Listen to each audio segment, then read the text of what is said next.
This is a podcast about the hardcore community. Made by and for those who live authentic lives and embrace hard truths. We archive the stories of the bands and people who make this lifestyle possible. I'm Josh Lyon. And I'm Greg Benoit. And this is the Hardcore Archive Podcast.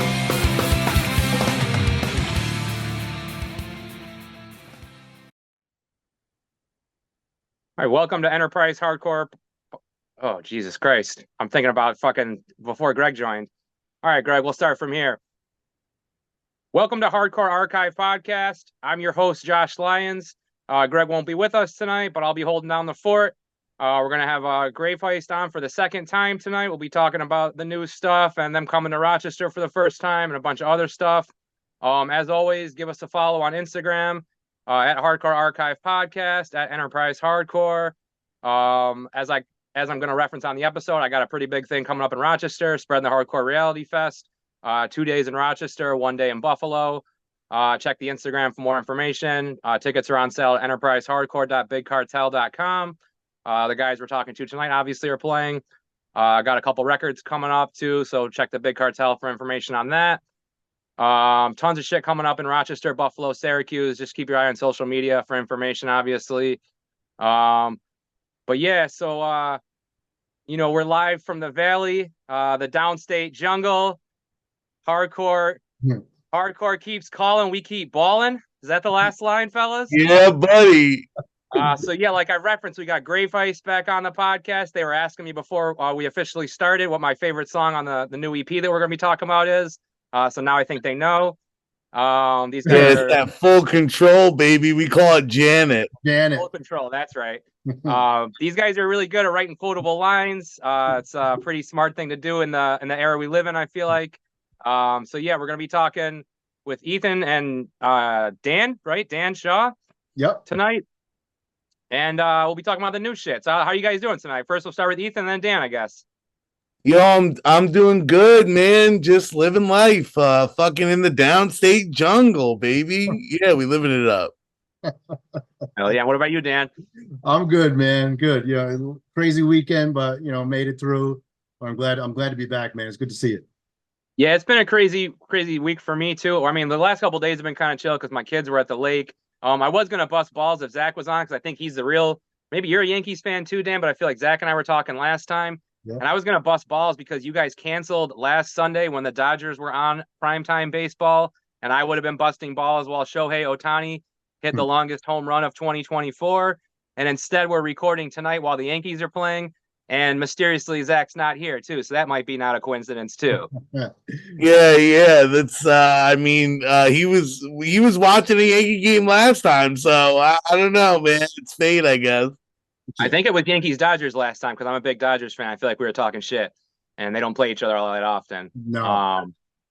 But yeah, we won't turn this into a sports podcast. I think last time we interviewed the dude from Bridge 9, we were talking about Yankees Red Sox for like literally half the episode. So.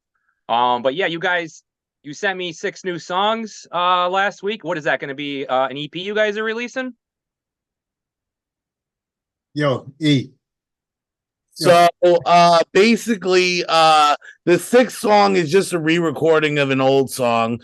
We don't really know how we're gonna drop that in yet, but yeah, the first 5 songs are the EP, and it's probably, I think, some of our best work. We put a lot into this, like in so many ways, and a lot of blood, sweat, and tears, and like it really has come to fruition in a big way, and we're really excited to get it out. Yeah, I think this. Go ahead. I'm sorry, Dan. No, I was saying it was tough. We spent a lot of time, and we did have.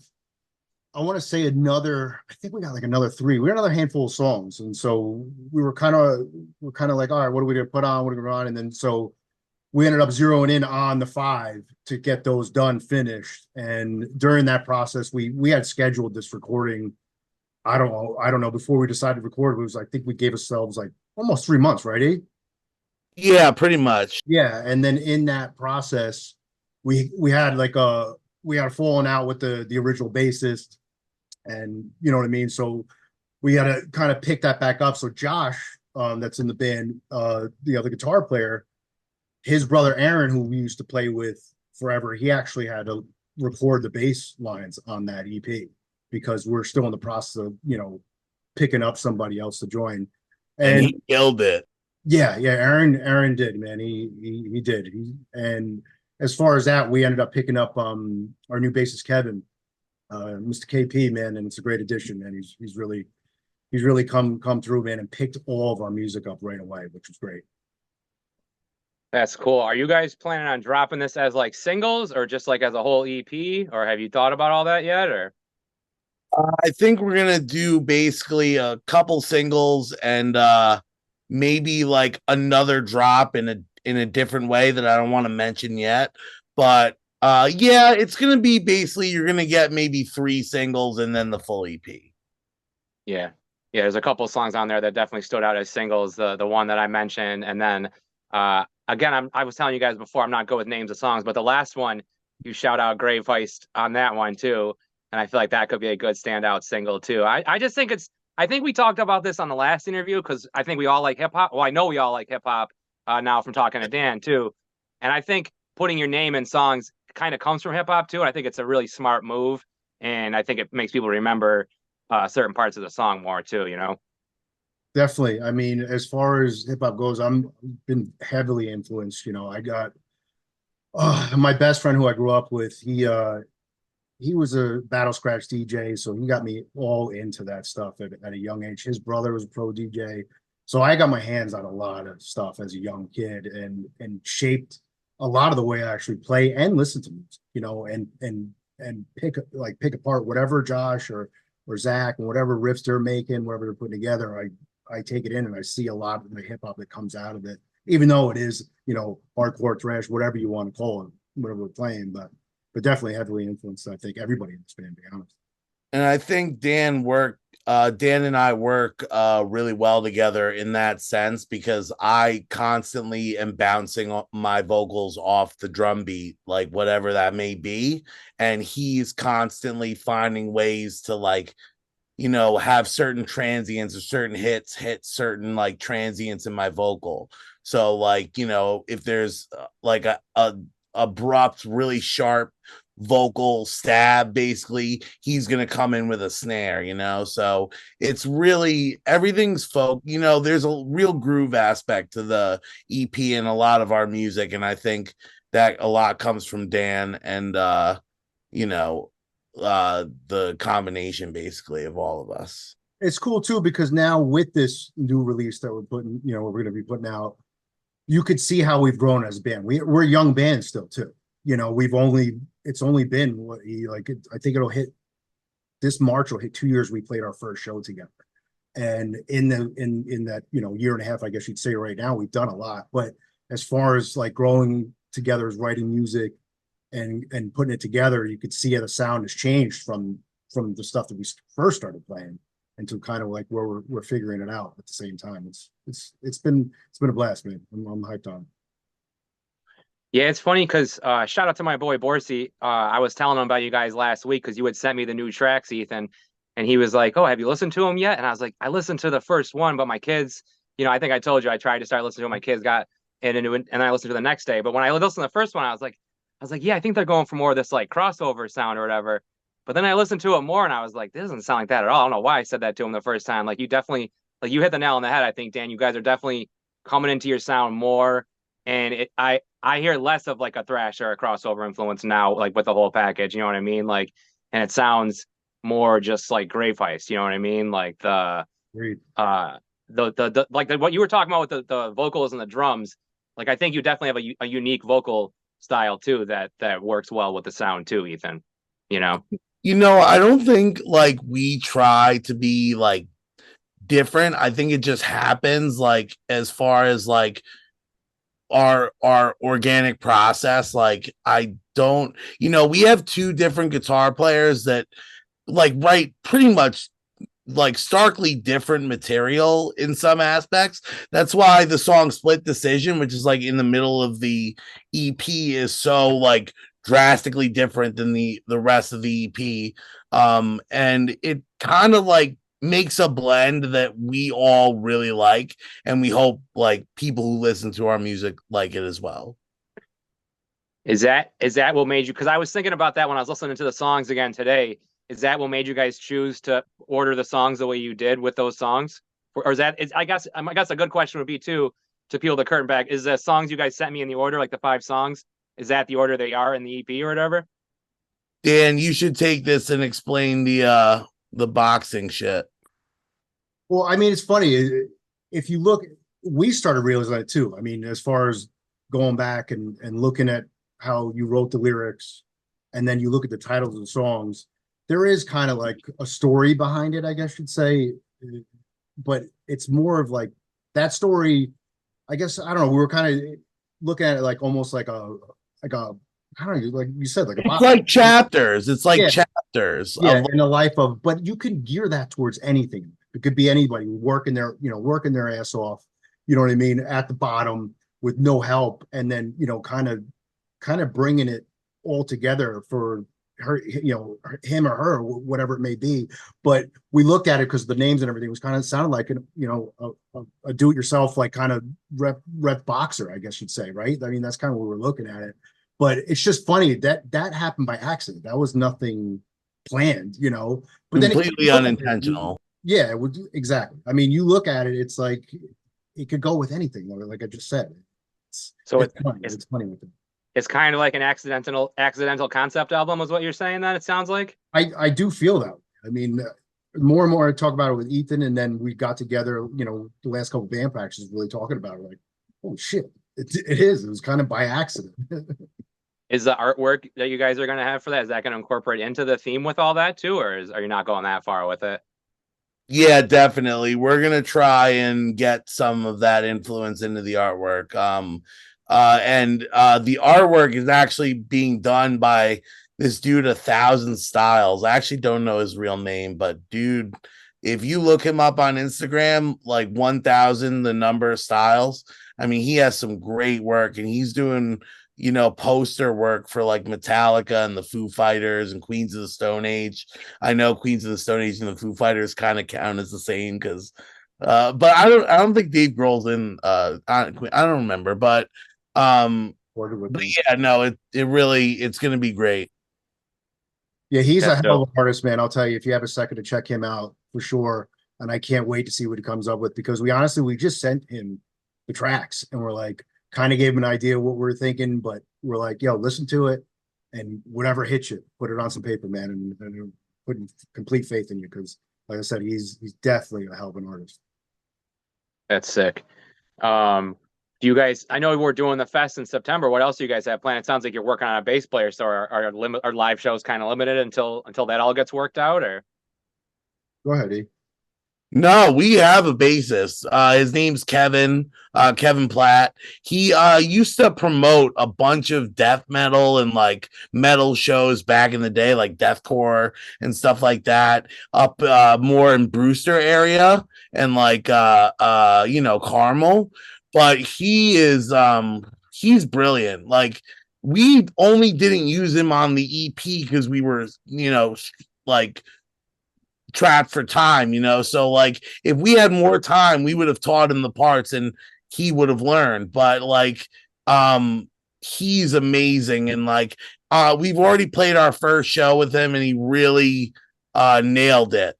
So It's true, and he picked it all up very fast. I mean, by the time we had our first practice, he knew the first EP already, and then we taught him the second split that we did with Jawdust back, last December, and he picked that up right away. And then within 2 weeks, we were playing our first show with him, and he smashed it for sure. And he's a great guy. I mean, on top of it, he still plays. He's still got a couple bands, I believe that they're more of on a hiatus right now. But I think he was saying something that they, if they pick up, they pick up, but it's nothing like pressing. At the same time, I don't remember the names of the bands he was saying, but he might. He was in a band called Worn Thin with Tony from Giggin and a couple other bands, and he also was in a band called Them, but they were that was back in the day, like might not be remembered as much. That you brought up a good point too, Dan. I realized when I was after I cut the intro that I kind of jumped right into what's going on now, and I interviewed you guys like 12 months ago.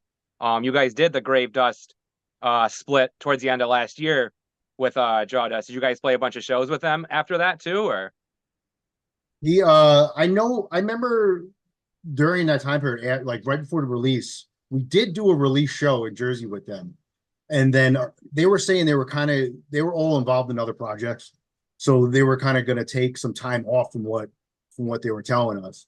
So, I mean, I want to say about 3 or 4 months went by and then they put us on another bill out in Jersey, right at a VFW. Remember? Yeah, I think there were two. Maybe that was the only one. I don't really remember, but I don't know how much they've been playing out because I do remember them saying that they were going to kind of just put that on the back burner because of their main projects that they have involved in. But no, we didn't really get a chance to play all that much. Maybe it was two more. Did we bring them up at the skate park in Peekskill? Honestly, we've played like 20 shows, I think, since then, maybe even more. So I like lose track all the time. But like it's funny because like it's true. The last time you spoke, we were real new. And Yeah, now we were only a handful of like shows, I think. Yeah. yeah, and it feels like we've been doing this forever now. Like it feels like we've just like been at this. It's been great. I mean, we did a full like was it four? Yeah, 4 spots. I think we did started in Jersey. We went Jersey, Pennsylvania, Virginia, ended in Baltimore with this other local band. They're more of like a death metal band, Sick Bay. And they asked us to join up with them just because they needed another band. And we said, yeah, why the hell not? And that was blast, man, to go out and got to meet new heads and kind of throw our music out there too, to a different kind of crowd. It was definitely not lined up for us, but we did reach the people, man. Now that's what it was all about, man. If it's one person in that crowd that's digging it, man, that's success to me. Yeah, that Albany show we played really like wasn't supposed it was supposed to like fail, and we really like loved the return from that show. I think we made a lot of good friends. Was that with Pure Bliss, that one? Yup. And There was a they're big gonna be headliner. on the September show, right? Yeah, Yeah, they're yeah, playing Saturday though, but yeah, they're playing that weekend too. yeah. Great Yeah, bunch of guys, man. Yeah, I had yeah, the Brandon. singer. Yeah, Yeah, I Brandon's a had good the dude. singer, man. Yeah, he was a good dude. But we ended up. Who was the headliner? There was two right. Who was the tour that was going on? So the headliner was Get the Shot, and they were supposed to be on it, but they couldn't get their visas, so they like had to bail like last minute. And when I'm talking last minute, I mean like the The night. day of, yeah, or the Yeah, night. pretty much. It was basically the day of because it was so late. Yeah, And literally we were scrambling for what to do, and as we were scrambling for what to do, the second headlining band dropped off. So we were like, we don't know what the fuck is going on. yeah. And it ended up being a great show. Like we played, we had fun, a lot of people dug it, and yeah, it was good. But Yeah, my it son just and goes to show that my the son shit. and all his boys came up. They made the drive. They all came up, you know what I mean? And added, it was like another 5 people that just, to come in and show support. And that was fun, man. Just having him there too with all his homies is great, man. To be able to have your son come to your hardcore shows. I mean, it's something that I never thought would happen, but would have died to have it happen. So I'm very lucky with that. Yeah, my kids are a year older than when we talked last time, so they're 3 and 6 now, and I still get the vibe that they're not going to be too into the culture. My daughter, I could see her doing it because she's more into the stuff that I'm into, but my son is he's so I mean, he is rebellious, so maybe that'll come with it later. He's definitely like I was at that age. It's hard to talk to him because I remember how I was, and like he says things, and I'm like, that's exactly how I probably would have said it. But at this point, I don't see either one of them liking hardcore or possibly even the rap that I like. I never know. I started off listening to boy bands and like really like lame stuff, and You now never said that out I loud. listen You're to done. everything, right? You're So done. now I listen to literally everything, but yeah, you never know. I got into hardcore, so It's true. Oh, It's true. yeah, there's definitely a possibility. Now, if I remember correctly, you guys are all kind of spread out a little bit too, right? Like some of you guys are like an hour or two apart and stuff. So is that trickier when you're doing the weekend runs and stuff with that, or? Yes, kind of. Yeah, I mean it's not too bad. Josh is deep into Connecticut. Zach just actually bought a place like down the road from Ethan, which is nice. So he's a lot closer. And they're only about 30 minutes from me. And then Kevin, our new bassist, he's like in between us, really, Ethan. So it's not too bad. It's not as bad, but I mean, it's just like any band, it's hard enough to get us all together. But as long as we're planning it right and it's been seeming to work, we all keep the same calendar. We have our own, Google Grave Heist calendar, man. And anything that comes up, we're pretty much religious with it, and just we throw it on there. So it's able, hey, show comes up, we get offered a show, we kind of just skim through that, like, oh, you know what? No one's doing anything. Can we do this? So as far as prepping, because we are right, we're gonna be putting together. Our plan is to go up and try to hit New England, try to do Connecticut, Boston, Rhode Island, maybe Like a release tour fashion for the yeah, EP. we're trying to get November, you know what I mean? Maybe, before Thanksgiving, before the break of college, because my son is actually up. He goes to college in Providence, and he's at Providence College, and there's an awesome scene, like an awesome scene. Great bunch of kids, great bunch of bands, really, really, killing it. So I would love to be able to dig into that area, and then this way also be able to see my son have all his homies come from school and kind of get together on it too. So I mean that would be an added perk, obviously. But as far as planning that, yeah, I think we leave enough time in between, we're able to work around everybody's schedules, which has been nice and it's worked so far. Yeah, Edicts from Providence. Shout out to those guys. They're playing with you guys on the Friday of the fest. I saw that, and I'm hyped on that. I think we might be playing with them another time too. I'm not sure. Yeah, this Saturday. And then we also contacted them about playing a show on the release tour. So hopefully that'll work out. Yeah, they're good dudes. Yeah, for sure. I forget what else I was going to ask you guys about current stuff. Any other shows coming up or tours that you guys are working on or anything? I know you just mentioned the Northeast that run that you want to do. Dan, you want to take this one? Yeah, I'm looking right now. I know we do. I'm actually going to pull out the calendar as we speak, because we do have this. I think our next show is August 17th. Yes. Yeah. Is that Big Cat? Yeah, in Kingston, New York. That's right. Yeah. And who's on the bill for that again? It's Exitum, Sick Bay, Servant of Sorrow, and a few others. Yeah, Car Control. Yep. Yeah. Burning Hand. Yeah, there's a bunch of bands. I didn't realize this many bands were playing. Yeah, that's true. Yeah, I'm hyped, but I'm real hyped to get up there too, to actually meet you in person and join that fest, man. I'm real hyped on there. And I got I got a buddy who's he's the dean over there at Rochester at the school at the college. And oh, really? He's an old drummer for this old hardcore band named Choke from my area. I'm talking back 92, 93. And he's a fantastic drummer. He doesn't play out or play with a band anymore, but what a great guy. As soon as I told him we're coming up there, he's like, I'm there, and he will come. Like, what school? U of R or RIT, or you're not sure? You know what? University of Rochester. I think it is. Yeah. I'm pretty sure. That's pretty cool. I have a few friends that used to work there. I don't think they do anymore, but yeah, that's cool. I remember I was going to ask you now too, though. That's you that got the dope chain made, right, Dan? No, actually, Ethan had one made, and then when he was showing me, I checked out the site and I was like, "Yo, it's 2 for 1, dude. Get me one." Are you wearing it right now, Ethan? No, I'm not, man. I was going to, but I didn't do it. I'm going to wear that thing, man. Look at that thing. That's awesome. I saw it in the picture. I saw when you guys shared you shared an update about when you posted with the foreign exchange the other day.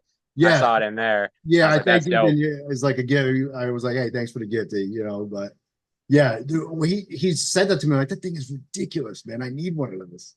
Yeah, that's dope. And I feel like I want to mention this because Dan keeps waving them around. Dan actually has nubs as his 2 top fingers. I'd love for him to tell the story. Look, that's hard. No, look, you're a drummer. You're a drummer. There's one right there. You see that one? That's the one right there. You were at a pizza shop before? Those 2. I lost those. Pizza shop? Yeah, I lost that one and that one. Yeah. Pizza shop? Actually, a granite countertop in a fab shop. Yeah, yeah. Down in North Carolina years ago, my old man and I we had a granite countertop fabrication shop, and it was just an accident at work, man. It was a price of fame, baby. But that was back in Mhm. '05. I just had my son. He wasn't even a year old, and so when that happened, I did panic, like, oh man, I'm not gonna be able to play drums. I'm not gonna be able to show this kid how to throw a baseball. And look how crazy he is now. It didn't really change. I always Doesn't forget. affect anything. No, no, not at all. Yeah, not honestly. The only thing is like tying shoelaces and buttoning my my pants. That's about it. But other than that, I forget about it. I kicked a couch really hard with my pinky toe in like 2005, and I've always wanted to just get that thing cut off. But my girlfriend's like, you wouldn't be able to walk the same because it'd be different. And like I've tried to walk without that toe a few times, and I kind of agree with her. But I feel like once you don't have it, you wouldn't notice. You know what I mean? So I don't Yeah, know. you only need you got the bigger ones, man. You'll be It's fine. not, yeah, it's the pinky toe. It's the least important of all of them. And I was like, I had this apartment downtown. I was reading a book, and it was like the fire escape type deal. And I was coming in from there, and like probably had been like smoking weed or whatever, not paying attention. And I kicked the couch like extremely hard because I'm tall and I got big feet anyways. So like living in small places, it's always a chore, And that shit, it still hurts, man. So I kind of just want to get it cut off eventually. But she says you probably shouldn't do that. So I don't know. I think it might be the reason Dan throws so many sticks. I don't know, but I don't know. I got to. You know what's funny? I get it more caught up in my left hand, believe it or not, the one that has fingers. Do you have to get like a surgery or anything when you I lose did. like finger? Yeah, they Yeah. actually sewed my fingers into my hand, and they were there for 2 weeks to graft the skin that way. I mean, the scar is pretty crazy. So Yeah. 2 weeks I sat that way. I had a second surgery to obviously take them off and you pull skin that way. But it was crazy, man. I was in North Carolina, and when I went to the emergency room that day, it was a Saturday, so it was pretty bizarre. There was nobody around in the local hospital as far as like an orthopedic surgeon. So we waited there for a while. I actually pulled the guy off the golf course. He was still in his golf cleats.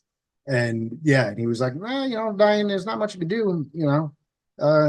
We could, shave him down a little bit and, take some skin from form, or you let it heal. My old man was like, what the fuck did you just say? Let it heal. He's like, Daniel, let's get the fuck out of here. And we went online that weekend and found the best hand surgeons actually out of, Duke University up in Raleigh, about an hour drive. So we went and saw him, and he reconstructed like the entire thing. And he was telling me that they, instead of sewing into your hand back in the day, they used to sew it actually into your stomach, and they called it the Napoleon, because you would sit there with Oh yeah. yeah, it was wild. He's like, yeah, obviously they don't do that anymore, but listen, Yeah, man. I grew up with my grandma, and she lost a couple of her fingertips when I was in like first or second grade. But I don't remember. I don't think they did any surgery because she was old too. She was like in her 80s when it happened. So I don't think they did. It was pretty like gruesome looking afterwards. Like always, her nubs were just there, and she was old too. So, Yeah, my but buddy got one too. His was popped big time, like big time. Like he looks ridiculous. It looks like yeah. it looks but it's a price of fame, man. I mean, like, it could be worse. It could have been a lot worse. So I got lucky. I could still play the drums. Well, Greg, I hope you enjoy editing this one, and all listeners, I hope you're still listening after we talked about our nub stories just now. Um, so I'm trying to think if we've missed anything. I know this will probably be a little shorter one. I guess you guys have been on before, and we've told the whole Grave Heist story in the first one. Is there anything we missed before we start wrapping up? I know you mentioned the album's kind of an accidental concept album. Did we get into lyrics? Did you want to touch on the lyrics at all, Ethan? Some of the a lot of the lyrics are really close to home, and like also like a few of them are just kind of like anthems basically. But yeah, writing this one was fun. I mean, I really tried. There's one in there, actually the same one that's like in the middle, split decision, is basically like I forget what they call it, but it's when the words follow the music. So like it's really like timed out really cool. And I think that one is going to be the most interesting. But a lot of the lyrics, especially in the first song, Gutted, are really personal. And yeah, it's going to be a good one. The EP releases in September. I just wanted to mention that. I don't want to say what day, but it's coming. So It's a good one, man. It's definitely good. We're gonna push this one really hard too. I mean, this next, going into 25, I really 25 is gonna be big, man. We're gonna push real hard. And there's a lot of new bands too coming out of our area, younger guys too. And also whatchamacallit, what's our guy Brian's band? What's the new It's gonna be called Merciless. I don't know if I'm allowed to say that, but I'm just gonna say it. I'm sure they're gonna That's be fine. Dude, seriously, man. They revamped their old band. What was it? Stifled. That's Stifled. Yeah, yeah, Stifled. They revamped that, and they got a new front man, and they got some really really kick-ass songs. I was wondering what was going on with that band because I booked them for a show in April and they like canceled the day of and they were like, we got COVID, we had to go back home. And I was like, that sounds kind of weird, but it's believable. But then like they have not been active on social media since. So I was like, I wonder if something happened that Yeah, weekend and they just disbanded or something because like it's weird they hadn't played since then. yeah, know? yeah. They've been putting together, and Brian, their the guitarist, he's been helping us out. If someone can't make a show, he stepped right in and really picked it up for us too. Really, that's Yeah. a huge help. You know what I mean? Having a guy that you can count on to be like, hey man, can you squeeze in here? And he's done it even with like a couple days notice, which has been great.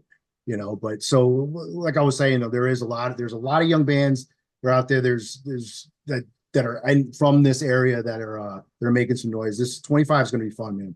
I'm really really hyped on it. Also, are I'm opening up a 4-room rehearsal studio right here in Thornwood, which is going to be great for, you know what I mean? Just give another option to everybody. Ethan is actually it's going to be putting his recording studio in there too, so we'll be able to record between the recording, between we're going to have video, we're going to be able to do video, everything. The website will be live soon. I'm shooting to open up first week September. It might be mid September, don't know. We're real close. I'm about to wrap up, but big rooms too. I mean, it's the fully like kind of plug and play. You got to bring your guitars and drumsticks, man. Everything's going to be brand new. And then with the recording end of it too, man, that's going to be great. I mean, he's about to finish his degree in the engineering program, and sky's the limit. Then you know what I mean. We're kind of just going to try to corner everything. Yeah, we're really trying to make like a all-in-one kind of place to go to for like music and like videos and like all that stuff. But it's gonna be like gradual and it's gonna be great. I think it's gonna be really good. Well, Dan, you mentioning like young bands coming up, that sounds like a really good thing for young people to be involved in too. Cause like I think a lot of people that learn production and all this stuff learn hands-on, especially like hardcore and punk people, and I feel like something that you're talking about doing is almost like a school in essence, you know what I mean? Totally, totally. I'm hyped on it. There's a lot of like, it's funny, like even the bass player that's in Stifled, that's obviously now Merciless. He graduated high school a year before my son. They went to high school together right here in town. And when I bumped into him, he's like, "Oh, Luke Shaw's dad." I'm like, "Oh God," I'm like, "Yeah, yeah, yeah." I'm playing alongside you, man. It's pretty funny, but it's just really, really cool to see that too at the same time, and then being to have this place to offer, like you said, it's kind of having that hands-on and forming a bigger community. I mean, there is other places you can go and rehearse, I mean, I'm not going to take anything away from those, but I want this to kind of be a one-stop shop. And then, but it's for everybody too at the same time. I mean, we're not striking anybody out. So listen, you got a wedding band, come on down here and rehearse. Come on. It don't matter to me. And I know you talked about also doing lessons as well, like having people host lessons there. So it is going to be real, like all in one kind of everything. Yeah, totally. Totally. I mean, with the start of the video production that we're going to get into down the road, and then recording and everything, it's going to be great, man. It's going to open up a lot of doors for not only just for the music community around here and the surrounding towns and all that. It's going to open doors even for us too, which is great, and hopefully forming new friendships, new bonds, and really taking this to the next level, man. Because there's a lot of potential for this scene to grow. It's been, you know what I mean? Not that there's no scene, but there's room for it to get bigger, and that's the plan. Honestly, one of the things I'm most excited for in relation to the band is planning the release tour or really the release run for this EP, because we really want to get a lot of bands on the bills that we like really believe in and like love and have also supported us like throughout this past year. And that's a big goal because that's what the community is now. Like, you have the upper tiers where it's the higher tiers where it's like, okay, you've got like Mind Force and all those bands End It. They're all kind of on the same plane. And then you've got the tier, like I would say, on the same plane, but it's like, local bands that aren't getting the attention that they deserve. And we want to take those local bands and bring them to that level so that they, have that sense of accomplishment, and also like we're not on that level, so we want to get there too, and we feel like it's best done together. Like if we're gonna do this, we're all gonna do this together. That's it's funny because Ethan, you pretty much just broke down exactly what I'm trying to do with Enterprise too, because like Victory Records obviously isn't around anymore, but I'm sure Dan remembers in the 90s when it was like Victory Records was over here and like hardcore was over here.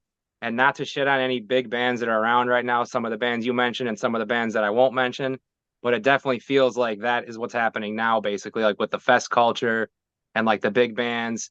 Like I like a lot of those bands, but like it does feel like a separate entity at this point. And like 100%, 100%. yeah, Yeah, no one's given a chance. It's kind of like, it's like you get to this level and it's just like everyone gets, you just get shit on. It's like, it's like, it's almost like it was like that. Yes, completely agree with you. Back in the day, it was like that. It was the same exact thing. We could only get to this spot, but then the difference though was that it was like big. I'm sorry to cut you off, too, no, no, man, no. but it was big to me. I mean, I'm a little bit younger than you. I was a kid at the time. The labels seemed bigger and the band seemed bigger. I mean, Snapcase was torn.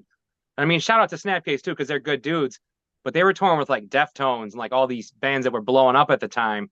Yep. Like, I guess some of these big bands are doing that now too, but it also seems like these bands like are filling 1,000 capacity rooms on their own, and they don't really care about the small bands unless they're in that cool circle now, which Yeah. it's kind of a shame because like there's like, I mean, I promote them all the time. There's like just tons of cool bands coming out from all corners of the globe. And like if everybody was all working together, I feel like things would be a lot better because like hardcore is getting a lot bigger, but I don't know if everyone's going to stick around, because the culture doesn't seem the same at all, No, the love isn't there as much, Yeah, that's the thing is like a lot of these bands are, like having their friends or like their other bands, take up the local spots. And that's fine. Like, people want to see those bands.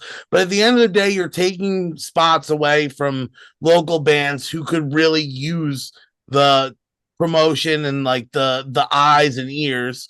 And then honestly, that's what I think is so great about the spreading the hardcore reality fest is that a lot of those bands, I might have never even heard of. And now we're gonna be able to play live with them. Like that's crazy. Yeah, and network with them, try to get them to come down in our area. You know what I mean? And just that's like what you just said. That's what you're trying to do. You're like the only one. I don't Literally, you are. Trust me. I guess at this point, I don't really care if this gets put on air anymore. I made a list of bands that all play together and X'd all those bands out and wasn't going to ask any of those bands to play this fest this year. And I was trying to add like bands that I felt like should all be on a show together and be pushed to the masses more. You know what I mean? Yeah. Because it's like you get spoon fed the same thing over and over again. And again, we I'm sure the three of us, we all like some of those bands, but it's like there's not even just a whole nother hardcore scene. There's probably like 5 other like different subgenres of hardcore going on right now that are just getting like not necessarily forgotten about, but could be getting a lot more love, Absolutely. Like you hear about like Mind Force and End It and like, Speed and all of them. And like they're amazing bands. Like there's a reason they're at the top. But, it doesn't mean that these like locals and like, lower tier bands shouldn't be noticed and like shouldn't be getting some sort of attention on them. And that's why we need festivals like this that, we're as Grave Heist, we're trying to promote the shit out of this festival. We try our best on Instagram and it's like, it really needs to get heard. Like a lot of this music that I'm hearing just every weekend at like the random like shows that happen in the area, it's all like crazy music and it makes you wonder like how is this not as big as Mind Force? How is this not as big? How is this not getting on Triple B and stuff like Yeah. that? So, There's, Because I a mean, lot of there's these bands too, it's hard for them. Like it's hard because you got to run a social media account. You know what I mean? If you yeah, don't have that, you don't have shit. It's like because it's the only way to get out there. If you're not able to play shows and get on these bills and actually be able to showcase your music and show your performance and what you have, you got to freaking sit there and plug away on social media to just try to get some sort of traction. And that doesn't even work. I mean, it works a yeah, little bit, you know what I mean? But at the same time, if you're no name anyway, it's like, listen, I appreciate all hard work, and that's what we're doing. We're all putting it in. And every single band that Ethan just named has paved their own way and put in their time, you know what I mean, and really, really worked their asses off. And that's why I show all these bands respect. And then you forget, like you guys are saying, I know we could talk about it in circles, but you forget at the end of the day, these little guys that are either just starting off or have been around for a year and a half, there's no room for them to showcase because everyone just get overlooked.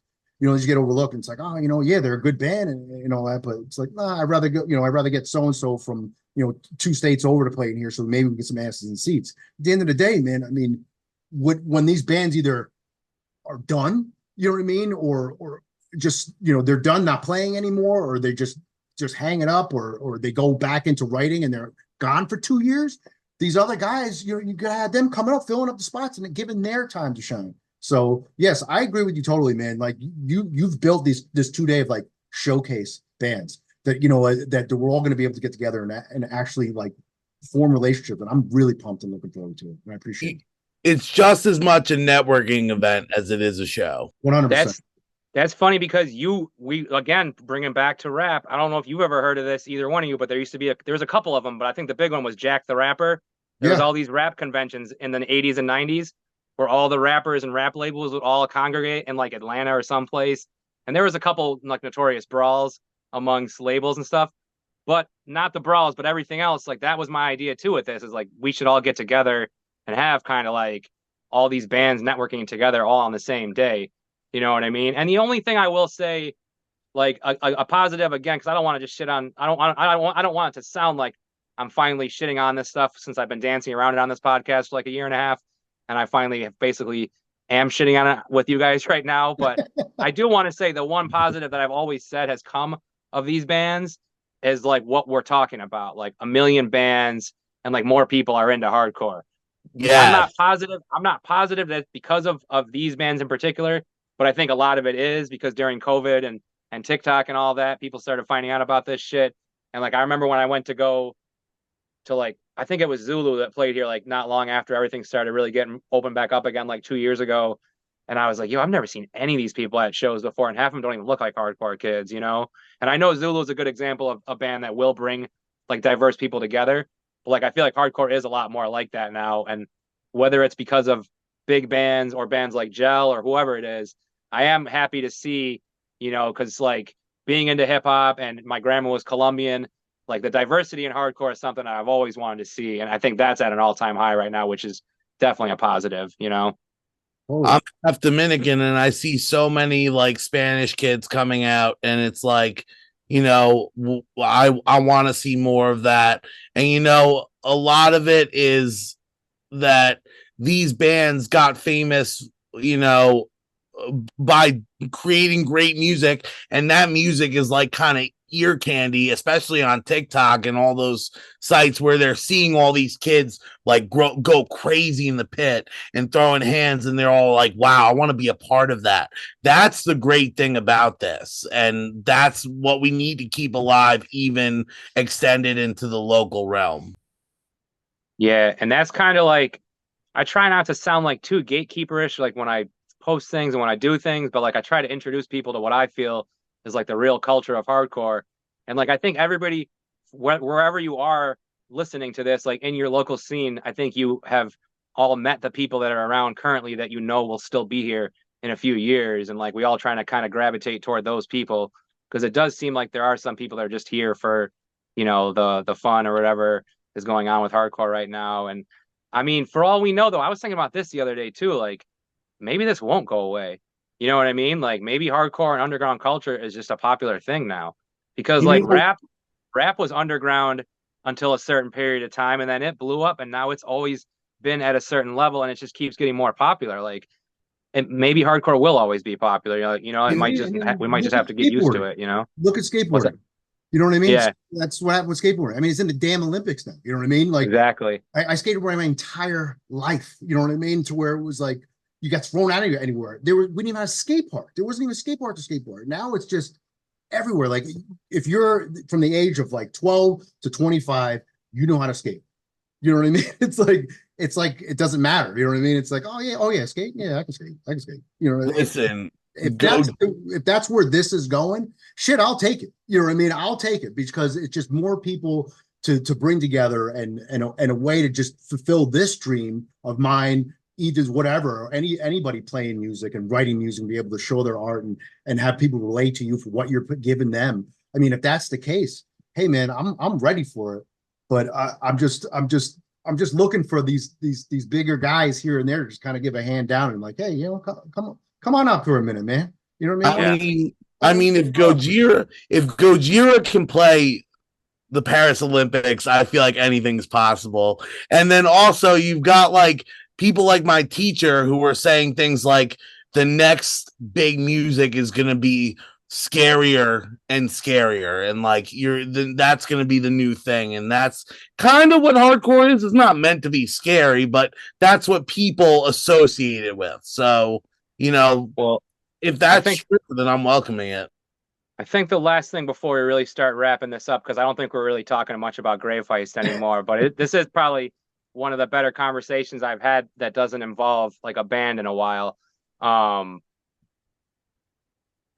shit, I lost my train of thought there saying that too. I think that if hardcore, or finish what you were saying, Ethan, and I'll wrap this up, I guess. Well, I think we've said everything we needed to say about the band, and I like conversations like these because they're almost a lot more important than like one individual band.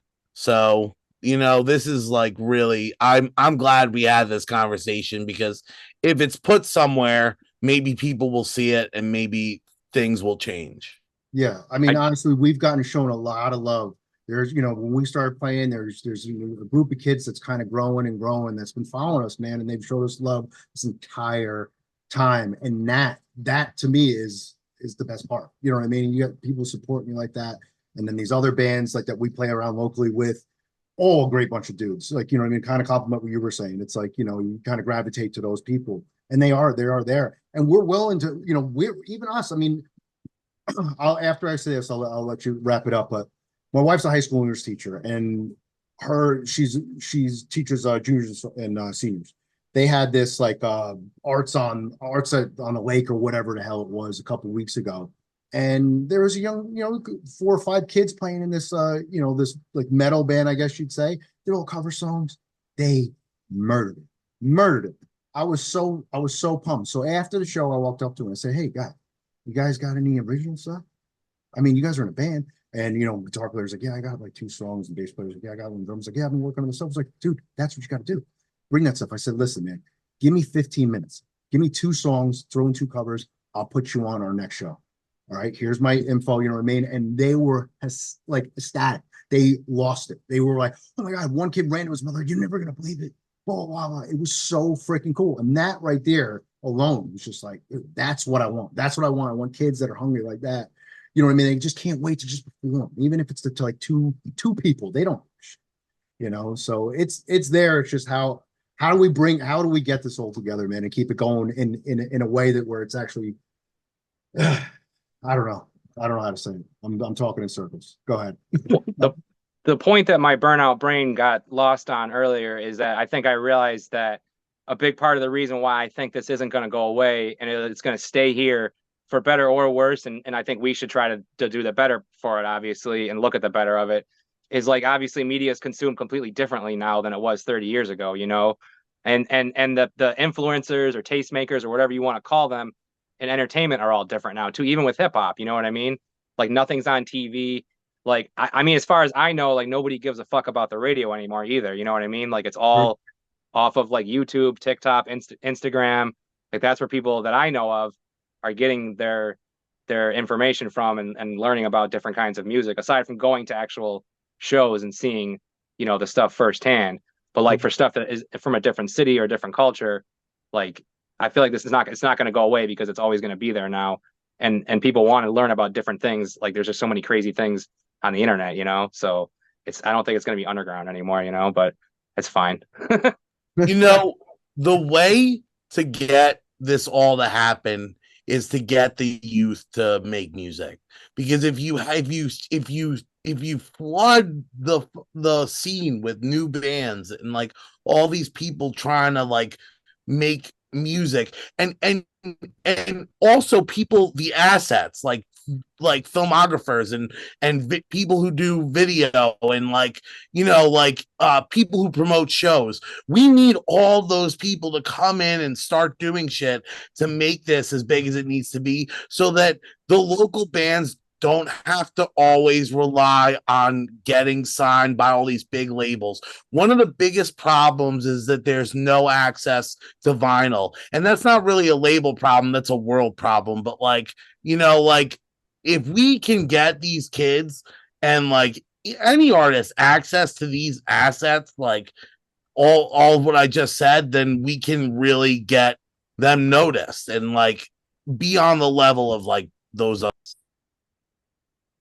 Yeah.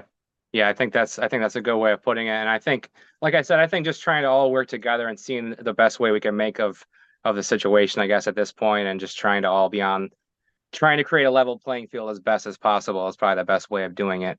But I think that probably wraps things up. If it's cool with you guys, if you guys want to drop socials, I'll drop the link to the tickets for the Reality Fest and the show notes and stuff. Definitely. We have a new website up. It's just graveheist.com or graveheistny.com. It's just a place people can reach us, like find out all our info in one place. It's similar to the link tree, but more sort of a bio than anything. So that's pretty much everything we got. And then we've got Grave Heist NY on Instagram, and that's pretty much it. Yeah, I mean our Big Cartel store is on the website too at graveheist.com. You can order. That's true. Can't make it to a show or we're out of sizes at the show. You can always go on there as well and purchase whatever you'd like. You know, we got a bunch of stuff on there, but really looking forward to the future, man. I'm looking forward to coming and check you out in September.